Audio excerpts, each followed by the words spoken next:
Nous voici à présent dans le Grand Est, dans le village des Rissets, placé en 8e position. Né de la réunion de 3 bourgs après la Révolution française, ce village de 1200 habitants est un joyau de la côte des Barres.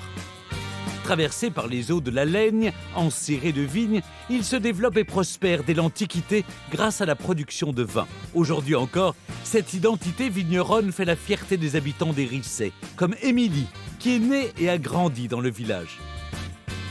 Je suis la 6e génération de vignerons dans ma famille et toutes ces vignes qu'on voit ici, ça a été mon terrain de jeu quand j'étais petite. On a vraiment tout au Risset. C'est vraiment un village super agréable à vivre. Pour mieux découvrir le village, Émilie nous invite à le survoler en compagnie d'Arnaud. Vigneron passionné d'aviation, cela fait près de 30 ans qu'Arnaud se régale à admirer les Rissets d'en haut. Regarde comme c'est joli, regarde. Alors on voit bien toutes les vignes avec les différents petits vallons, les différentes petites fenêtres fermées. À près de 2000 pieds d'altitude, le village des Rissets dévoile ses contrastes, ses couleurs, son charme si particulier. On voit bien le village aussi, les 3 bourgs.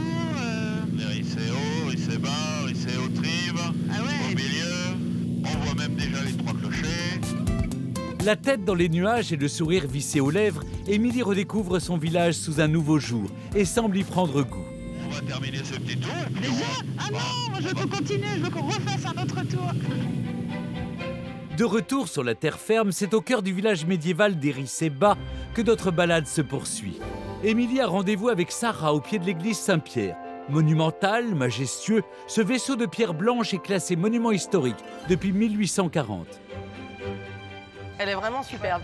Donc là, tu vois, tu connais les 3 églises des Rissets, c'est la plus grande. On voit ce portail vraiment très travaillé. Il y a beaucoup de détails. Typique Renaissance. Et cette église sous le vocable de Saint-Pierre, on a Saint-Pierre juste ici. Ah oui, d'accord, c'est lui là avec le livre. Ses attributs, son livre et sa clé. À l'intérieur de l'église, aux volumes impressionnants, vous pourrez admirer son magnifique autel en bois doré, ainsi que des retables datant du XVIe siècle. Tout autour de l'église, ne manquez surtout pas le dédale de ruelles étroites et les sublimes maisons vigneronnes. Dans les Rissets, il y a quelque chose qui est quand même typique, c'est les maisons vigneronnes. Tout à fait, ouais. On en a une là, sous les yeux, qui est quand même magnifiquement conservée. Et on voit cette configuration de maison sur 2 étages avec, bien sûr, une descente de cave. Bah oui, pour faire descendre des tonneaux. Il faut bien faire descendre les tonneaux. Et ce qui est assez génial sur celle-ci, c'est le petit rappel de la vigne et du vigneron avec Saint-Vincent, voilà, que tu reconnais par sa grappe de raisin, très Évidemment. typique. Et là, celui-ci est vraiment très très mignon. Il est très mignon. De petites sculptures nichées dans les façades, des motifs gravés dans la pierre, d'élégantes ferronneries et d'impressionnants calvaires, le village des Rissets regorge de parures en tout genre. Son patrimoine se déploie en surface, mais aussi sous terre, avec des caves datant pour les plus anciennes du XIe siècle. Salut Arnaud. Salut Émilie. Nous voici dans celle d'Arnaud. Elle est vraiment très belle ta cave. Alors c'est une cave du XVIIe siècle. Donc c'est tout un système de caves voûtées avec des pierres sèches de Bourgogne. C'est dans ces caves typiques que mature un vin qui marque l'identité du village, le rosé des Rissets. C'est la 3e appellation champenoise, c'est une appellation vraiment atypique. On n'est pas vraiment sur un vin rosé, on n'est ni sur un vin rouge. C'est important pour moi de continuer à vinifier ce vin parce que c'est l'illustration même de l'histoire de notre village, de nos familles, de nos terroirs.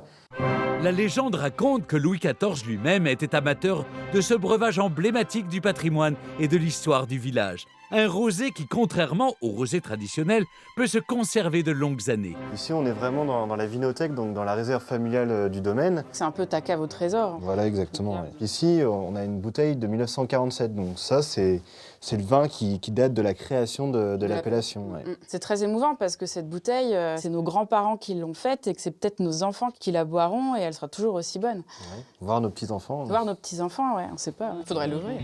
Fiers de leur terroir, les Rissetons d'aujourd'hui perpétuent le savoir-faire des anciens et protègent les vestiges de la vie vigneronne d'autrefois, comme ces cadoles, de drôles de cabanes en pierre nichées au cœur des vignes que Guy restaure depuis près de 50 ans. Comment ça va? Très bien. Pourquoi ils construisaient ces cadoles, les vignerons? Ça servait à dormir, à manger, puis bien d'autres choses. Elles sont mystérieuses, ces cadoles. Ça en est passé des choses dedans. Vieille de 3 siècles, il aura fallu près de 20 tonnes de pierre et beaucoup de dextérité pour édifier cette cadole sans fondation ni ciment. Les pierres, elles sont juste à poser les unes sur les autres. Et là, on n'a pas droit à l'erreur, parce qu'il faut que tout soit bien en place. Et à l'époque, ils s'asseyaient tous là. Alors oui, il y avait un petit muret, et ils mangeaient tranquille, puis alors on se racontait des histoires. Très attachés à leur patrimoine, les Ricetons peuvent s'enorgueillir d'abriter le plus vieux château de la côte des Bars. Avec sa tour médiévale, ses fenêtres à meneaux et son pavillon 17e, le château de Tène se transforme au fil des siècles en une sublime demeure qui est dans la famille de Ségolène depuis plus de 150 ans. Le château a eu un rôle privilégié d'accueil des villageois en cas d'attaque et de protection. D'accord. C'est pour ça qu'il a intégré comme ça au village. Voilà. Le marquis et la marquise de Pomereux sont les derniers propriétaires historiques qui vont transformer ce qui n'est encore qu'une galerie qui relie deux ailes qui ne communiquent pas en une magnifique aile 18e et aménager des jardins à la mode de le nôtre sur les 27 hectares du parc. Vous pourrez admirer ce sublime jardin à la française, mais aussi une magnifique allée de platanes bicentenaires, ainsi qu'une tradition gourmande, les goûters au château que Ségolène est heureuse de proposer aux visiteurs. Fraise coquelicot, c'est une tuerie aussi, je peux vous dire. Oui, moi, j'en Il n'y a ai. pas assez de panier, on peut partager le panier de l'autre quand même. Oui. Moi, j'ai fait un panier collectif. Et quoi de mieux pour terminer cette journée que de trinquer au plaisir d'être ensemble? Mais on aura d'autres occasions de trinquer ensemble.